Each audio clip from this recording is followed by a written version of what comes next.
പരീക്ഷയ്ക്ക് മാർക്ക് പറഞ്ഞാൽ നമ്മൾ പറയും അവൻ വായിക്കാത്തത് കൊണ്ടാണ്, പുസ്തകം ഒരു 10 തവണ വായിക്കണം അല്ലെങ്കിൽ 15 തവണ വായിക്കണം, എന്നാലേ വേണ്ടത്ര മാർക്ക് കിട്ടുള്ളൂ.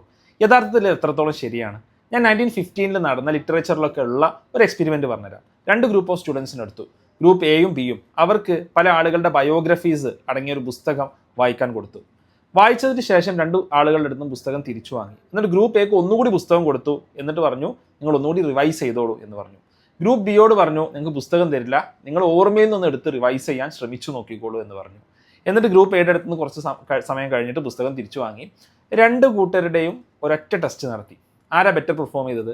2 തവണ വായിച്ച ഗ്രൂപ്പ് എ അല്ല, ഒറ്റ തവണ വായിച്ച ഗ്രൂപ്പ് ബി ആണ്. എന്താ അതിൻ്റെ മാജിക്? അതിൻ്റെ പേരാണ് ആക്റ്റീവ് റീകോൾ. അപ്പോൾ ലേണിങ്ങിൽ പ്രശ്നം നമ്മൾ എത്രത്തോളം വായിക്കുന്നു എന്നുള്ളതല്ല, നമ്മുടെ ലേണിംഗ് സയൻറ്റിഫിക് ആണോ, നമ്മുടെ മെത്തഡോളജി സയൻറ്റിഫിക് ആണോ എന്നുള്ളതാണ് നമ്മളെപ്പോഴും ശ്രദ്ധിക്കേണ്ട കാര്യമാണ്. ഇതേപോലത്തെ ഒരുപാട് ലേണിംഗ് ടെക്നിക്സ് ഉണ്ട്. ഇപ്പോൾ പരീക്ഷയുടെ കാലമായി കുട്ടികളും പാരൻസും ഒക്കെ ടെൻഷനിലാണ്. നിങ്ങൾക്ക് വേണ്ടിയിട്ട് ഒരു വർക്ക്ഷോപ്പ് കണ്ടക്ട് ചെയ്യുകയാണ്. 2 hours വർക്ക്ഷോപ്പാണ്, ഓഫ്ലൈനാണ്. ജനുവരി 10th കോഴിക്കോടും ജനുവരി 11th കോട്ടക്കലും വെച്ചിട്ടാണ് ഈ വർക്ക്ഷോപ്പ് കണ്ടക്ട് ചെയ്യുന്നത്. 100 രൂപയാണ് എൻട്രി ഫീസ് എന്നുള്ളത്. നിങ്ങൾ വരുന്നുള്ള ഉറപ്പ് വരുത്താൻ വേണ്ടിയിട്ടാണ്. നമുക്ക് ലിമിറ്റഡ് ഫെസിലിറ്റി ആണുള്ളത്. താല്പര്യം ഉണ്ടെന്നുണ്ടെങ്കിൽ ലിങ്ക് ഫസ്റ്റ് കമൻറ്റിലുണ്ട്, അല്ലെങ്കിൽ ലിങ്ക് എൻ്റെ ബയോയിൽ പോയാൽ കിട്ടും.